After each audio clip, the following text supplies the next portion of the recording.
नमस्कार, Navbharat times online पर आप सभी का स्वागत है। अभिनंदन है, आपके साथ मैं हूं विनीत त्रिपाठी। 12 तारीख की सुबह इंडियन आर्मी के विश्वस्त सूत्रों में एक इनपुट मिलता है कि कम से कम अनंतनाग वाले इलाके में 3 से 4 आतंकवादी छिपे बैठे हैं और वो किसी बड़ी वारदात के लिए प्लानिंग कर रहे हैं। सेना का जो इनपुट था वो एकदम दुरुस्त था, यानी कि जो सेना के लोकल इनपुट होते हैं, जो खुफिया लोग होते हैं जो सेना को जानकारी देते हैं, उनमें सबसे विश्वास पात्र उसने आके सेना को ये इन्फॉर्मेशन दी कि वहाँ पर 3 से 4 आतंकवादी, जो कि कोकरनाग इलाका है, वो एक घनी बस्ती माफ़ कीजिएगा घना इलाका है जहाँ बहुत बड़ा जंगल है और घाटियाँ हैं। उस इलाके में 3 से 4 आतंकवादी बैठे छिपे हुए हैं और वो किसी बड़ी वारदात को अंजाम देने के लिए जा रहे हैं। 12 तारीख को सेना में ये इनपुट मिलता है। उसके बाद तैयारियां होती हैं उन तीनों आतंकवादियों को या तो पकड़ने की या फिर उनका एनकाउंटर करने की। अब आप सोचिए कि आखिरकार दूसरे दिन शाम को यानी कि 13 तारीख को ये खबर आती है कि इनकाउंटर जो हुआ है उसमें हमारे 3 जवान शहीद हो गए। 3 जवान शहीद हो गए। इसके बाद फिर थोड़ी देर बाद खबर आती कि एक राइफलमैन जो था सेना का वो भी शहीद हो गया। आखिरकार हमारे और आपके मन में ये सवाल जरूर कौंध रहा होगा कि क्या जब 12 तारीख को सेना को जो इनपुट मिला था क्या उसमें कोई गड़बड़ हुई, या सेना के ऑपरेशन में कोई गड़बड़ हुई, या फिर आतंकी जो जिस अनुमान हमने लगाया था 3 से 4 है क्या वो ज़्यादा थे, क्या उनको सेना के हर एक मूवमेंट की खबर पता चल रही थी। ये सारे सवाल हमारे आपके दिल में कौंध रहे होंगे, क्योंकि आज पूरा देश देख रहा है उन तस्वीरों को जिसमें वो खुद को रोने से रोक नहीं पा रहे। आंखें छलक रही हैं, बह रही हैं, जज्बात, दिल में गुस्सा है। और जो ये तस्वीरें जिस तरह हमारे वीर शहीद जवानों के शव घर आ रहे हैं, उनके मासूम बच्चे, उनकी माँ, उनकी पत्नियां, उनके बाप, किस तरह से वो पूरा देश उन तस्वीरों को देख रहा है और रो रहा है। शायद ये एक गलत इनपुट या यूं कहें आपको कि एक किसी गद्दार की वजह से ये हमको दिन देखने पड़े हैं। दरअसल आर्मी के जो अभी खबर आई है वो ये है कि आर्मी को जिसने इनपुट दिया था 3 से 4 आतंकवादी होने की, जिसने खबर बताई थी, वो शायद एक ऐसा व्यक्ति था जो कि उधर आतंकियों से भी मिला था।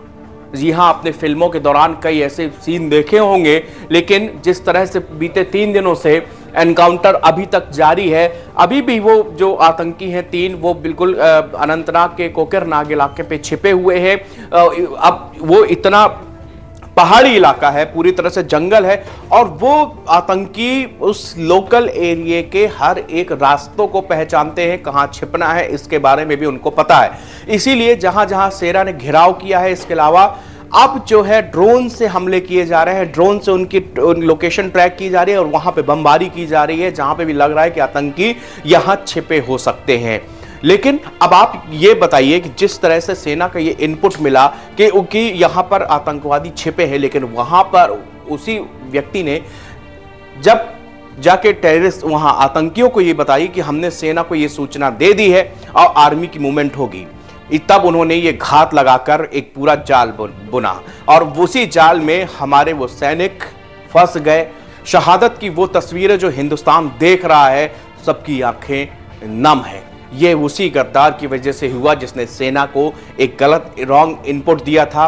इनपुट के बाद में उसने जो पूरी सेना के हर मूवमेंट की बात जाके आतंकियों को बताई, और इसी लूज इनपुट के कारण, इस गद्दार इंसान के कारण एक हमने अपने 4 जवानों को खोया है और हमने 3 बड़े सैन्य अधिकारियों को, जिसमें से मेजर आशीष धौच, उसके अलावा हमने जम्मू कश्मीर के डीएसपी को खोया, हमने मेजर माफ़ कीजिएगा कर्नल मनप्रीत सिंह जो कि मोहाली के रहने वाले हैं, बहुत ही ब्रेव ऑफिसर थे, अब उनके बारे में जो उनके साथी हैं या उनकी यूनिट के लोग बताते थे कि जब भी कोई मूवमेंट होती थी आतंकियों की या कुछ ऐसा इनपुट होता था, सबसे आगे जाते थे लीड करने। उनको ये होता था कि मेरे पीछे यूनिट रहेगी, मैं सबसे पहले फ्रंट में जाके उसको लीड करूंगा।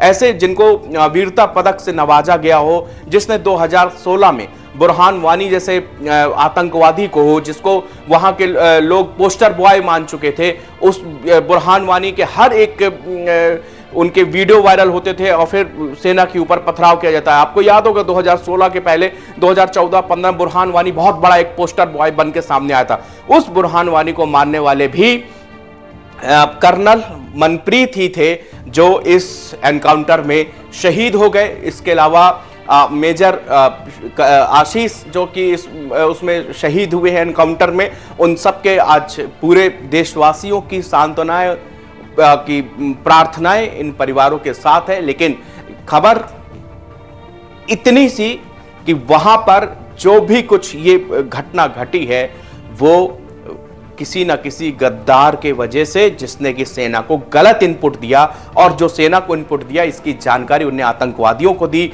आतंकवादियों ने बाकायदे एक जाल बनाया, उसके बाद हमारे सैनिकों पर हमला किया है।